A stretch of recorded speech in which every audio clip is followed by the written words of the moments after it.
So, as promised, ito na. Hi, PutoArt-ists. Ito na hinihintay nyo.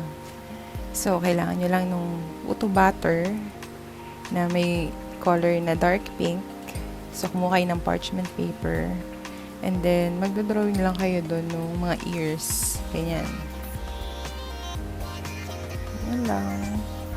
Medyo kapalan nyo siya para hindi siya mahirap tanggalin pag naluto na. Wala akong nilagay dito sa parchment paper. Walang oil yan, walang butter. Basta ganyan lang siya. So, medyo matrabaho siya kasi, di ba sa isang puto, 2 ears yun. So, ayan. I think 70 plus tong nagawa ko. And then, steam nyo siya for 5 minutes. Tapos, ito na siya. Palamigin nyo muna bago nyo siya alisin. Kasi madali naman siyang alisin actually. Usa na siya natatanggal. Basta parchment paper yung gamitin nyo ha. So, yan. Madali lang.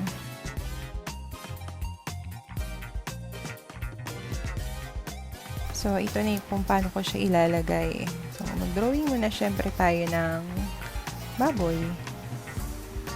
So, napaka-basic lang nitong design na to. 3 colors lang yung gamit ko. Like black, dark pink, and konting white. So, yan. Diba? Ang cute niya. Parang 3 emotions yata ng baboy yung nagawa ko dito. Parang yan, tapos may nakasmile, saka yung singkit. So, ganyan nyo siya ilalagay sa sides lang. Tapos, huwag nyo siya ilubog ng sobra kasi pag na siya, na-steam na, medyo lulubog kasi siya, baka mawala na yung tenga niya. So, parang nakapatong lang. Pero hindi naman yung matatanggal. So, yan. Ganun lang siya kadali. So, yun. Ang ginagamit ko dito is piping bag. Kasi mas sanay ako gumamit ng piping bag kaysa sa squeeze bottle. Well, actually, okay din naman yung squeeze bottle kasi syempre, mas matipid yun. Huhugasan nyo na lang after nyo gamitin. Hindi katulad nito. Disposable kasi itong ginagamit ko. Though, mas sanay talaga ako dito. Kaya, ayan. Yan ang ginagamit ko. Pati 3 colors lang naman to. So, it's okay. And about naman sa food coloring, yung ginagamit ko dyan is yung McCormick na red. Titimpla-timplahin nyo lang para makuha nyo yung tamang colors niya. And then yung black niyan is Putraco yan na black gel. Gel siya. Saka yung white is Chef Master. Hi guys, malinis yung kamay ko ha. Hindi na kasi ako nag-gloves pag nagde-design lalo kasi maraming beses na nasisira ko yung design gawa na napapa-touch din sa design. Kaya, ayan, ganyan na lang. Pero make sure na laging malinis yung kamay natin syempre.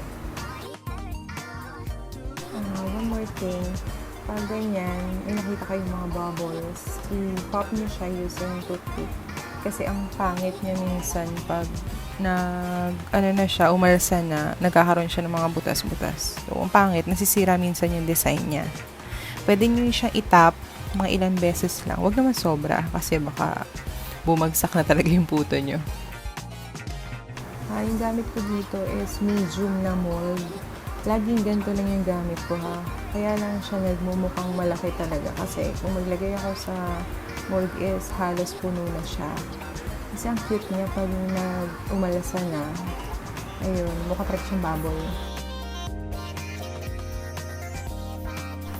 I-try nyo na rin to kasi ang dali lang talaga nito. So, kung itatanong nyo yung sa Mickey Mouse, parang ganito lang din. Syempre, black yung gagamitin nyo na ears niya, tapos circle lang yun. Tapos, yung kay Pikachu na ginawa ko, medyo mahirap yun kasi mahaba yung ears niya and then lalagyan mo na rin siya ng design doon. So, mag-ingat lang din kayo sa paglalagay sa steamer kasi minsan, di ba, pag sobrang malabnaw yung consistency ng butter nyo, ang tendency is baka siya, yung tumutulo ba, yung nag-iiba ng form yung dinrawing nyo. So, right consistency talaga ang kailangan din dito. Yung hindi gumagalaw pag nilagay nyo siya sa parchment paper. Pero wag din naman sobrang malapot. kasi baka tumigas. So, ganyan. So, syempre, pagkatapos niyan, steam nyo na siya for 10 to 15 minutes. Pwede mo siyang buksan ng 10 minutes para i-check. So, ganyan yung itsura niya. Diba cute?